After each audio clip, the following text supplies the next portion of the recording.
pretty bold statement to make, and a quite convincing one to some, as the year 2012 finds its way onto our calendars and planners.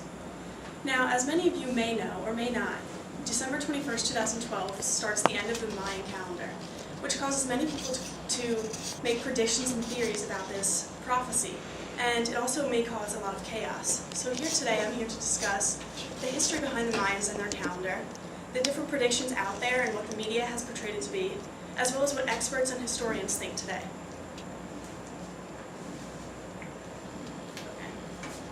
Alright, so the Mayans were known as the supreme timekeepers. They were often known to be obsessed with time and worship time, and they counted every little aspect and every little detail. So they came up with 6 different calendars, and their most important one that historians and people go back to today is called the Long Count Calendar. And instead of going into the details of this, I'm just going to tell you an important aspect, and one of them is the number 0. And right here you see their portrait of the god of the number 0, and they oftentimes, they worship him because this is their most important day. It's the start of their, world age.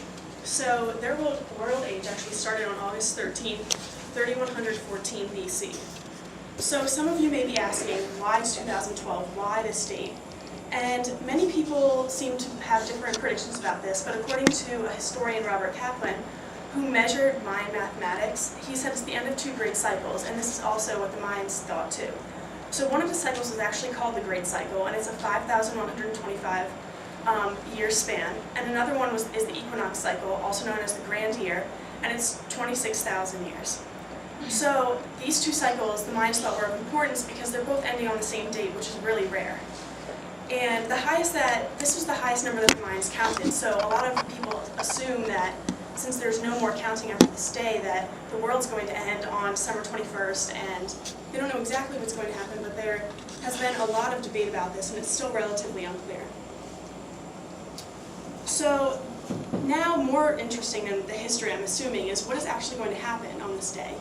There's many different theories out there, different philosophies, and all the predictions out there, you could probably come up with some of your own. I mean, there's hundreds. But according to Maria Puente, she said that there's 4 main ones that come up all the time according to Mayan history and according to historians and experts and stuff like that. And one of them has to do with the solar system, that meteor showers and asteroids will come and hit the Earth at possibly times 80,000 or 80,000 more times powerful than an atomic bomb, which obviously is crazy. It's really powerful. Natural disasters are also one of them: floods, tsunamis, tornadoes. Social chaos and war. People could just end up fighting against each other and battling it out, and that in itself could cause the end of the world with nuclear weapons.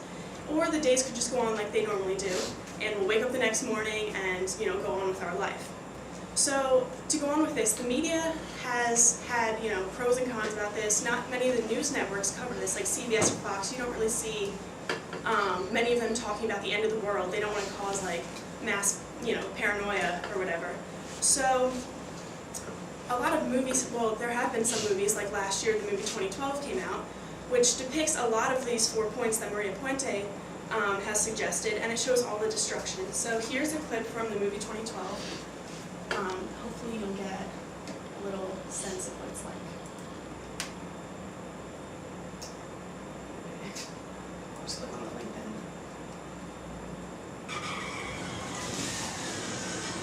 Can you make it full screen?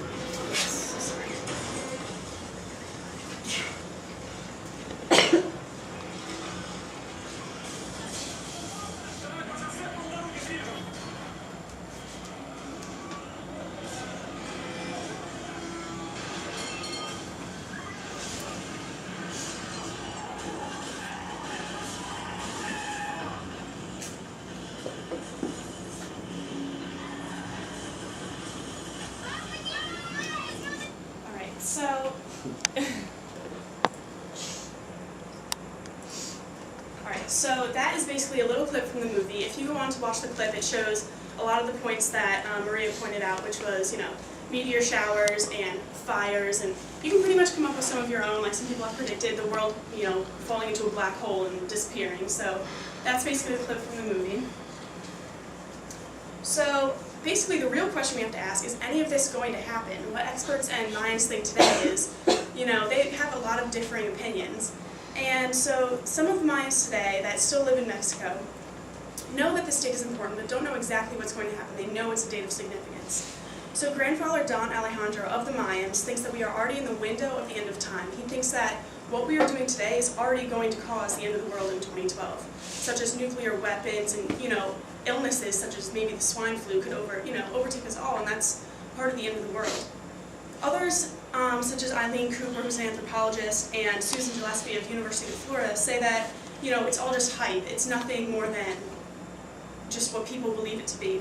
So, in conclusion, as you all have heard the prophecies of 2012, you know that they're very controversial. And now that you know about the history behind the Mayan culture, the different prophecies and what the media has portrayed it and what experts think, you can probably come up with some of the predictions of your own. So hopefully, based on this information, and with a little bit of luck, I'll be able to say hello to you all on December 22nd, 2012.